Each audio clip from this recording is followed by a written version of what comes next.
రాత్రిపూట దొంగతనం చేసిన ఎవరైతే బీఆర్ఎస్ టీఆర్ఎస్ అధికారంలో ఉన్న నాడు వాళ్ళు వ్యవస్థ నడిపితే ఈరోజు పట్టబాటీలి పట్టబాటీలి పట్టబాటీలి సంబంధించిన వ్యక్తులు ఇప్పుడు వీరు ఎవరి అనుచరులో ఒక్కసారి ఆలోచన చేసి చెప్పాలి. వీళ్ళందరూ ఏదైతే ట్రాక్టర్లతోని ట్రాక్టర్లలో అంటే జేసీబీ ఇటాచి టైపులా ఉన్నదాన్ని వాగొస్తుంది. ఇక్కడ రైతులు వాగొస్తుందని సంతోషపడాలనా, ఈ దోపిడీ వ్యవస్థను చూసి కుంగిపోవాలనా? రైతాంగం నిన్ను ఎంచుకుంది. ఈ రోజు కాంగ్రెస్ ప్రభుత్వాన్ని ఎంచుకోవడానికి గల కారణం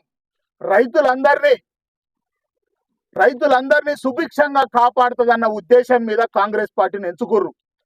పైన ఉన్న కాంగ్రెస్ పార్టీ వేరు, ఈ పాలకుర్తులున్న కాంగ్రెస్ పార్టీ వేరుగా నడుస్తుంది. మేము ఆ దోపిడీ జరగకూడదని చెప్తున్నాం. పట్టబగటీలి వాగొస్తున్న సందర్భంలో ట్రాక్టర్లకు జేసీబీ టైప్లా ఏదైతే ఎత్తిపోయడానికి ఉన్న యంత్రాలను ఉపయోగిస్తా అంటే పోలీసు వ్యవస్థ ఏం చేస్తుంది, రెవెన్యూ వ్యవస్థ ఏం చేస్తుంది? ఈ అన్నిటిని